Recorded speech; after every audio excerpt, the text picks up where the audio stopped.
Providence Church started as a true church plant, and that was before church planting was cool.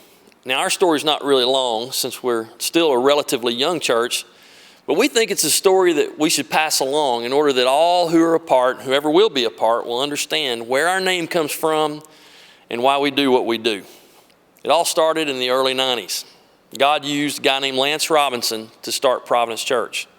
Well, Lance and I actually met in college, and then we became very close while getting our master's degrees in seminary at Wake Forest, North Carolina, where we were about the only two guys there from Knoxville, Tennessee. And if you know anything about seminary, you know that students there are immersed in the Bible and in Christian history and in theology and a lot of ideas about what the church should be about. In fact, you end up spending a lot of time evaluating and discussing what is good and what is bad about your own church background. And add to this the fact that Lance and I were involved in a church in Raleigh, North Carolina, that itself was a plant, and they did things much differently than either of us had. They had elders, they were committed to the teaching of the Bible, they had small groups, and they did music in a much more cutting-edge way than either of us had ever experienced. And quite frankly, it was awesome. Well, as Lance, who was a year ahead of me, approached graduation, he began to sense God leading him to go home to Knoxville and to plant a church. And I was like, it sounds great for you, Lance, because I knew church planting was hard.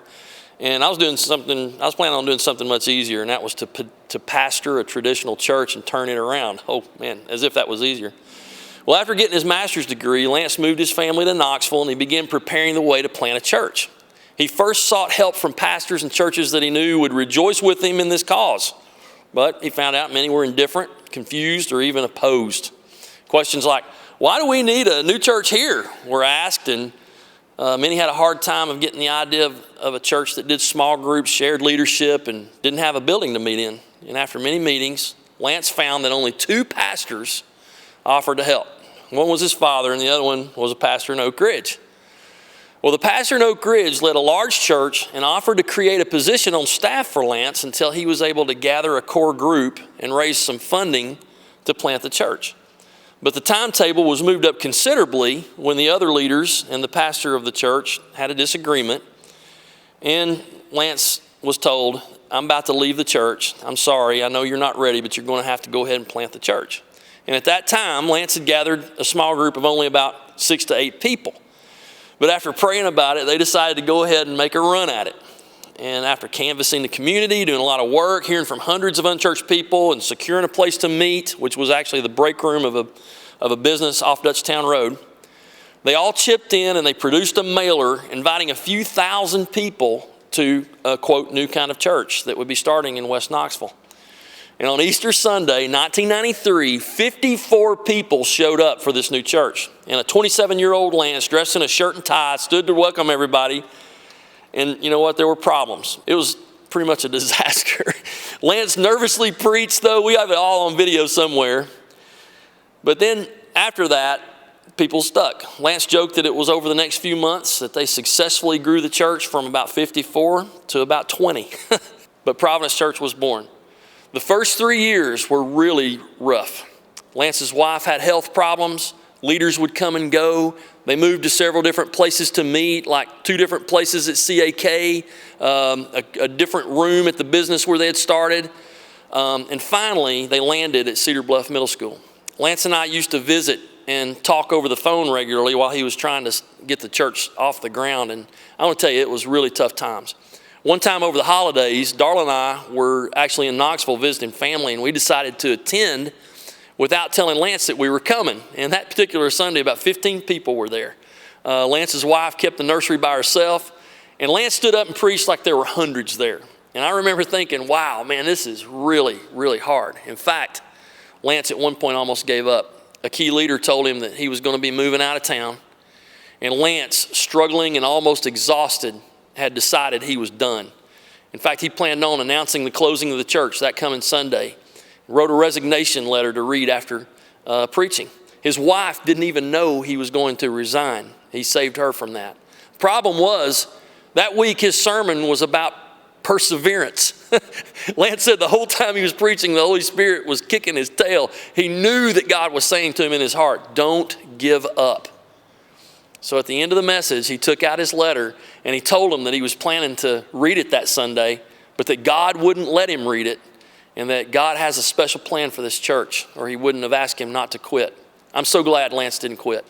Well, let me take just a moment to tell you about the name Providence.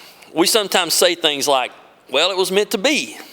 In its essence, that's a declaration of providence. According to Webster's dictionary, the word providence means divine guidance or care. And when capitalized, it means, quote, God conceived as the power sustaining and guiding human destiny. Well, providence is also a Christian doctrine. It acknowledges that God has a plan, which extends to all of us, even individually. He is perfectly and sovereignly bringing together all variables, large and small, including the seemingly free decisions that humans make, both good and bad, to accomplish his perfect ending. So R.C. Sproul wrote this: the central point of the doctrine of providence is the stress on God's government of the universe. He rules his creation with absolute sovereignty and authority. He governs everything that comes to pass, from the greatest to the least. Nothing ever happens beyond the scope of his sovereign providential government. He makes the rain to fall and the sun to shine. He raises up kingdoms and brings them down. He numbers the hairs on our head and the days of our life. You know, we took the word providence for our name for at least 3 reasons. First, we recognize that God started this church, not Lance or anyone else. In fact, none of the original members or elders are still here. There was no split or exodus. God just used those people for a time, and now it's our turn. But it's his church. Second of all, we like the word providence because we want to submit to this God who's in control of all things. We want to bring glory to him and be a part of what he's doing in this world. That's our mission, to glorify God by making, being, and unleashing disciples. Well, third, because there have been crazy and unexpected circumstances that God used to begin and grow our church, it's been proven to be a perfect name for us. Throughout our history, unanticipated things, both pleasant and painful, have happened to make us who we are. Now, of all of our elders, Greg has actually been here the longest. And after being transferred to Knoxville, Greg and Dina, his wife, came to Providence, which at the time met at CAK, after hearing Lance advertising about the church on Christian radio. Greg was a national sales manager for a large healthcare products company, but they came and they loved the sincerity and the simplicity at Providence. And they were like, wow, but there's nothing for our kids. And that was when God spoke to their hearts that he wanted them to help get the kids ministry going and pitch in the leadership of the church. That's what it was like, folks. It was everybody had to pitch in and help. People ask how I got here. That was totally a God thing too. After Lance decided to press on, he called me and asked if I would consider leaving my comfortable and established and growing church and nice house and good salary to move to Knoxville and help him get this church off the ground. Well, to be honest with you, I almost laughed. Just a few weeks earlier, he had asked me if I knew of any churches that needed a pastor and told me that he was done. I was nice, but I told him, right now is not the time, Lance. I really, to be honest with you, thought he must be crazy. But after hanging up the phone and telling Darla, God began to keep me up at night about Providence. No matter how hard I tried, I just couldn't get it off my mind. It was the first thing I thought about when I woke up in the morning. I argued with God and I protested. Finally, I told Darla what was going on, and I went camping in the woods with my Bible and my journal and a book entitled Knowing and Doing the Will of God by J.I. Packer. And it became absolutely clear to me that God wanted me to be at Providence Church. Well, I came home, and it must have been the look on my face because Darla said, we're moving to Knoxville, aren't we? Well, I resigned my church, and we sold everything we could, and I moved our family in with the Robinson family until we were able to find a house of our own several months later. And like many of the staff those first few years, I had to raise support until the church grew enough that it could pay my salary. And I knew we had to grow at least 10 tithing members or I was done. But God blessed, and we were able to stay. And I can remember several times when times were really lean, and the picture is burned in my mind, in fact, of dropping the tailgate of my truck one Sunday after church and pouring out the contents of what we call the offering and information box with Lance there and us determining who was going to be paid that week from the little bit that was given. The Cedar Bluff Middle School days were not easy. In fact, I had to tow the trailers to church early on Sunday mornings since I was one of the only ones with a truck in the church. And after cleaning the dirty school, we would set up everything and we would turn it into a church. And then after the service, we would break it all down and take it all out. And the cool thing that I pray we always retain in this church is the everybody pitch in culture of a church plant. We had little kids that would carry in music stands or whatever they could. But God blessed and we grew. We made some big decisions at this stage of the life of the church. We came up with our mission statement. We sensed God leading us to simply teach the Bible as the regular diet of our services rather than teaching how-to or topical sermons. We really felt that what God had to say needed to be heard and was actually more effective at changing lives. We also made some real changes regarding our primary, quote, target audience, for lack of a better term. A friend of mine who is a church planter in another state actually visited Providence one Sunday when this came to a head. Afterward, I went to lunch with him and I asked him what he thought about the church. And he said several good things, but he asked me if I really wanted to know the answer. And I was like, sure. Well, he knew our desire to reach unchurched people, and he asked me if we were truly wanting to reach unbelievers or just talk about it. And I said, well, of course we do. And he pointed out several ways that we were totally turning off people who were unchurched by what we were doing. From our printed materials, to the way we dressed, to some of our terminology we were using, to the way we were advertising, to the style of music we were playing. I mean, he almost named everything we did. And to be honest with you, my feelings were totally hurt. But it turned out to be a very important reality check for us. As a result of that and some other things, we decided we were going to truly go after those who most needed the good news. We decided not to be connected to a denomination. Now, we're not anti-denominational, but we recognized that most unchurched people we were meeting had preconceptions about denominations that weren't necessarily true, but were nonetheless real. We decided to stop advertising on Christian radio, even though it was cheap and brought the most visitors our way. We thought through every process and every printed piece of our church, and we changed most of them.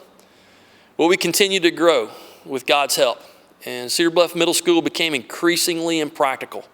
We even had to use the hallway as our nursery. I remember like yesterday when Donna Denton, who was volunteering, setting up all the Graco pack and plays before the church in the hallway. We had to do something to find a bigger place. And on top of this, the school was wanting us out.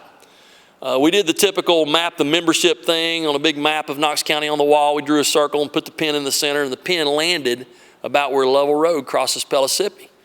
And we looked at virtually every piece of property all around and looked for every building that was for lease in West Knoxville, it seems. And this piece of property on Level Road had a for sale sign. But I didn't call because every time I drove by it, I just thought it's way, way too expensive. I knew that the land right across the street had sold for over $100,000 an acre. So our church of 150 people or so, we couldn't even think of paying for the 12-acre plot. Well, finally, one day, I called the number on the sign of the guy selling the property, and I kind of apologetically introduced myself and told about the church, before asking for the price of the land. And I really didn't expect a positive answer. I didn't even think he would give me the time of day. And he replied, now wait a second, are you the same Chad Sparks who went to a Young Life camp back in 1979? And I said, yeah. Well, he and I had stayed in the same tent that week a long time ago. Well, long story short, he wanted to make something work. His father had been the lead investor of this land, and one of his dying wishes was that this land go for something ministry related. They offered it to us for less than half of what it was worth, but we still didn't have that kind of money, and no bank was going to help out a little church like ours. Well, about that same time, a member of our church told us about a new foundation in Knoxville called the Knoxville Christian Community Foundation, or KCCF, where some wealthy people in Knoxville, because of the tax laws changing at that time, they were contributing to it as kind of a tax shelter and a private nonprofit organization, and they were asking Christian churches and ministries to submit proposals for grants and so that they could give them some money. And we worked very hard to submit a proposal.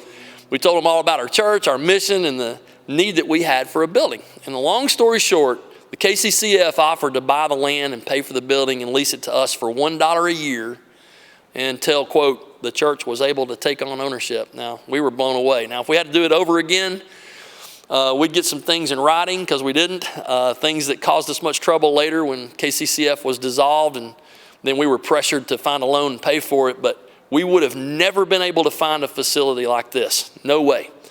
Well, 9 months later, in February 2001, we had our first service in the building, and our attendance doubled instantly. From about 200 was our attendance at Cedar Bluff Middle School to 500 people. Now, I guess in East Tennessee, people don't consider you a legitimate church if you don't have a building, because that's what happened. But as great as this explosion seemed, it scared us a little bit. I mean, we could have gone with it and just focused on increasing numbers, but we were concerned that we were getting away from the important values that made us who we were. Now, many of these new folks were well-churched people just wanting to go to the newest, quote, place to be church in Knoxville, and we felt our culture kind of drifting away. So as elders, we went through a process to determine what our core values were so that we could stay true to who we essentially are, who God called us to be. And that process was very revealing, in fact. As we started naming these things, we expressed them and we voted on them as a church. And you know what? We lost many people, including some leaders. But that put us back on track for staying true to God's word and God's calling to engage the culture in order to make disciples of those who are not being reached. Well, we soon outgrew our brand new facility, and we had to go to 2 services, and we started some great ministries like Kids Stuff. Our student ministry started booming. We began adding staff, and times were good. Greg Greer, who was already an elder, came on staff in 2004 and helped us get our house in order financially and with policies and personnel. Well, one question people ask is, what happened to Lance? Well, in 2005, after struggling with burnout and after taking a leave of absence where he had time to do what he called a midlife evaluation, he resigned in order to accept a position with a Christian foundation to travel and research and implement helping orphans, victims of slavery, sex trafficking, and other exploited and hurting people around the world. Well, an exciting thing I need to mention is that Providence has been involved in planting churches both here and around the world. Internationally, we've helped plant churches in the Middle East through training pastors at Jordan Evangelical Theological Seminary, in Asia through Asian Outreach and South Asian Institute for Advanced Christian Studies. And we've financially supported new plants and church planters in South Africa and Kazakhstan. And we've been involved in missions efforts in other countries. We've had failures as well as successes, like our failed attempt to plant a church in Haiti that was complicated by many things, including the devastating earthquake in 2010. But this mission of planting churches goes all the way back to our founding. From our church's infancy, we were involved in helping evangelical churches in Romania that had been meeting underground during communism build and plant churches after communism fell. We took many mission trips there. We have had much success in the last few years planting a brand new church in Rio de Janeiro, Brazil, that has about 3,000 people now, and they're growing all the time. And they're sending missionaries, and they're planting churches themselves now. And last year alone, we planted a new church in Sao Paulo, Brazil, which is the 3rd largest city in the world, and in rural San Mateo, Guatemala, where our church actually built a physical church building for them. Well, locally, our church planting efforts have been just as wonderful and varied, and at times even frustrating. We've been a part of 7 new church plants in and around Knoxville. Our strong desire is to continue to plant churches, hopefully by giving people away rather than to continue to grow with this facility into a mega church. Now, we're okay with whatever God wants to do with us, even if that means being a mega church. But we will intentionally try to plant churches as our primary strategy for impacting Knoxville. 100 years from now, this will no doubt have the greatest impact. Well, you can read about some of the emphases that we have had as a church that all helped us focus on important aspects of our mission or simplify the complexity that so often creeps into the church to muddle the mission. I must mention the Journey 2012, where we all walked through the Bible in a year. In the preaching on Sundays and small groups and students and children's ministries. Many people went on mission trips for a week, and we journeyed in prayer and community and gave sacrificially for missions, and it was an awesome emphasis. There are so many things happening right now at Providence, and you can be a part as God continues to providentially use this church to impact the world. We've recently had a consultant help us determine a strategy for future growth and planting. which includes ridding ourselves of the debt that keeps us from unleashing so many others. We have exciting new ministry starting, like a college ministry, as God is raising up great leaders in our church. The history of Providence Church is something we don't want to forget because it reminds us of who we are. But it's important for you to know that God may want to use you as He continues to make, be, and unleash disciples at Providence Church.